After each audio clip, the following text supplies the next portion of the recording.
Hello everyone, welcome to your favourite channel education and art. आज मैं आपको पढ़ाने वाली हूँ क्लास 9th इंग्लिश का second chapter sound of music का first part Evelyn Glennie hear without hearing it. तो इसका जो मेरा सेकेंड पार्ट है, क्योंकि हमने इसका जो फर्स्ट पार्ट था वो मैंने पहले डाला था, तो 1 से लेके 5 पॉइंट्स जिस पे हमें 5 पैराग्राफ दिए हुए थे वो सारे मैंने आपको उस वीडियो में समझाए थे। तो मैं उसको डिस्क्रिप्शन में आपको उसकी लिंक दे दूँगी, आप उसको जाके देख सकते हो। उसके बाद हम यहाँ से स्टार्ट करते हैं। It is endearing to watch Evelyn function so effortlessly without hearing. तो एंड्री गोइंग का मतलब होता है दिलचस्प। तो ये बहुत ही दिलचस्प बात थी कि एवलिन का जो भी फंक्शन होता था ना, उसे इतनी सहजता से एवलिन का कार्य करते हुए देखना, जबकि वो सुन भी नहीं सकती थी। In our two hour discussion she never missed a word. हमारे 2 घंटे की जो भी बातचीत हुई उसमें उसने एक भी शब्द ऐसा नहीं था जो छोड़ा हो। मैन विद बशी beards give me trouble she laughed. वो कहती हैं कि जो ऐसे लोग होते हैं, ऐसे आदमी होते हैं जिनकी दाढ़ी होती है, वो मुझे थोड़ी सी दिक्कत देते हैं।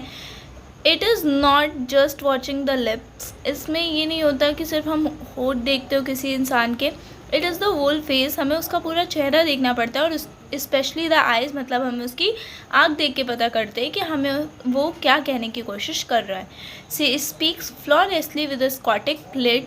और वो बिना रुके बोल रही थी। My speech is clear because I could hear till I was 11। तो वो ये कहती हैं कि जब मैं 11 साल की थी, मेरी स्पीच इस वजह से क्लियर है क्योंकि जब मैं 11 साल की थी तब तक मैं सुन सकती थी।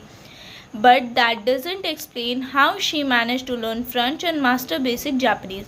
लेकिन ये नहीं बता सकता कि कैसे उन्होंने मास्टर बेसिक जापनीज़ और फ्रेंच को सीखा है। As for music she explain it pours in through every part of my body. तो वो कहती हैं जहाँ तक मेरे संगीत की बात है, तो वो कहती है कि ये मेरे हर एक शरीर के हर एक पार्ट से मुझे समझ में आता है। It टिंगल्स in the skin. ये मेरी त्वचा में, मेरे गालों की हड्डियों में, मेरे बालों तक में मुझे ये सब झंझनाहट देता है। When she plays the xylophone, जब वो जाइलोफोन बजाती हैं, she can sense the sound passing up the stick into her finger tip. और जो उसकी लकड़ी होती है जिससे वो जाइलोफोन बजाया जाता है, तो उससे वो उनके इन उंगलियों के पोर्स पे उनको उससे भी पता चल जाता है कि वो कैसी ट्यून आ रही है। By leaning against the drum, और जब वो ड्रम बजा रही होती हैं तो she can feel the resonance flowing into her body, कि वहाँ पे जो ड्रम की जो ध्वनि है वो भी उनके शरीर के हर एक बॉडी पार्ट में जाती है। उन्हें ये पता चलता है कि उसकी कैसी वॉइस आ रही है। On a wooden platform, she removed her shoes so that